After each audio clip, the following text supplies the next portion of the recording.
ભાઈ આજે આપણે આવી ગયા છીએ મહારાણા પ્રતાપના મહેલમાં, બરાબર, જ્યાં મહારાણા પ્રતાપના જે સૈનિકો હતા એના હથિયારો છે, એના ઘોડાની નાલ છે, એના બધી બંદૂકો છે, એનું બધું પહેલી વાર મિત્રો જોઈ લો. મિત્રો પહેલી વાર કેમેરા સામું આવ્યું છે દોસ્તો, અત્યારે લાઈવ જોઈ શકો છો મિત્રો, લાઈવ જોઈ લો ભાઈ પહેલી વાર. પછી કહેતા નહીં કે ભાઈ અમે રહી ગયા.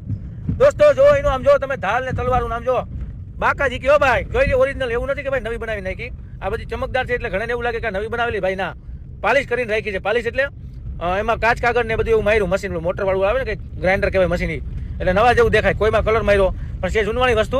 જો ભાઈ મહારાણા પ્રતાપની હાઈટ બોડી કંઈક એવડી હતી, આમ જો 7.5 ઇંચ, 7.5 ફૂટ, જે કદાવર હતો. જો હાથી જનાવરને રસ્તા બદલાવી નાખવા પડતા, તારી ભલી થાય તારી. અને એની બંદૂકો જો એવડી લાંબી હતી, 10-10 ફૂટની. એટલે કિલ્લામાં ભાઈ મહારાણા પ્રતાપનું આખા દેશમાં નામ ગુંજે છે, આમ તો નથી ગુંજતું. જો અને અહીંયા જે પણ તમને દેખાય છે એ બધું સૈનિકોનું છે. મહારાણા પ્રતાપની કોઈ વસ્તુ અહીં નથી. મહારાણા પ્રતાપની 2-3 વસ્તુ છે, કઈ છે તમને હું કહી દઉં.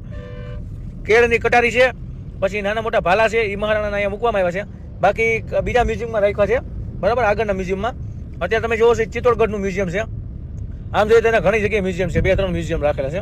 હલ્દી ઘાટી એક મ્યુઝિયમ છે, જ્યાં તમને ટીવીમાં બધું બતાવે, બરાબર. પછી ગેલેક્સી મ્યુઝિયમ છે, બરાબર. તો આવા ઘણા બધા મ્યુઝિયમની અંદર રાણા પ્રતાપનું બધું માલ સામાન રાખ્યો છે, બરાબર. તમે જોઈ શકો છો આ બધું મહારાણા પ્રતાપના ભાઈનું, અને આ બધું અલગ અલગ છે. જો આ બારૂદની ગોળીઓ, આમાં બારૂદ ભરતા એ ટાઈમમાં, બારૂદ ભરવા માટેના છે ઘોડા, જોઈ શકો છો તમે.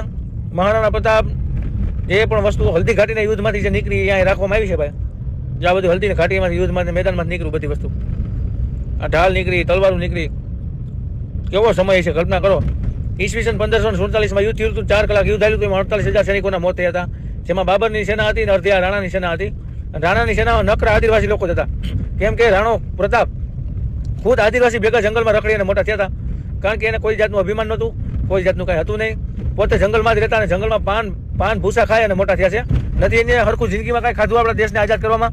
પહેલાં કે મેવાડ ઝૂકવા નથી દેવું. રાણાનો પહેલો નિયમ હતો કે મેવાડ ન ઝૂકે. આખું અકબર સામું બધાય માથું નમાવતા હતા અને માથું ઝુકાવતા હતા. રાણાની પાઘ ન નેમી કોઈ દી, રાણાએ કોઈ સલામ ન ભરી એને, બરાબર. તો તમે જોઈ શકો છો લાઈવ કે ભાઈ રાણો છે ને કોઈ દી ઝૂક્યો નથી. રાણાએ કહી દીધું હતું કે રાણો રાણા રીતે જ હોય ભાઈ.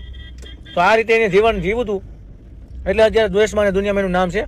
અને કુવાડીમાં એ ટાઈમનું નામ લખેલું છે લીપર, એ પણ ગુજરાતીમાં છે. વિચારો, મને લાગે આ સમયની અંદર ગુજરાતમાં કુવાડી બની છે, હું તો ક્યારનો એ વિચારું. અને આ રીતે એનું રક્ષા કવચ હતું ભાઈ બધા સૈનિકોનું. આ મહારાણા પ્રતાપની મૂર્તિ નથી ને, સૈનિકોની છે. તો આ રીતે કવચ હતું, એટલે હે ને કોઈ તલવારથી વાર કરે ને તો તલવાર લાગતી નહીં એને. અને અહીંયા તીરકામઠા હતા, જો ભાલા 10-10, 12-12 ફૂટ ઊંચી મોટા હતા અમુક તો. એક ભાલા ભેગો 2 જણા વિંધાઈ જતા ભાઈ. અને એ મહારાણા પ્રતાપની 208 કિલોની તલવાર એક ઝાટકામાં તાકડતા સૈનિકનું જે સામેવાળા હોય ને એના બાગડતા ઘોડા સમેત કટકા કરી નાખતો ભાઈ.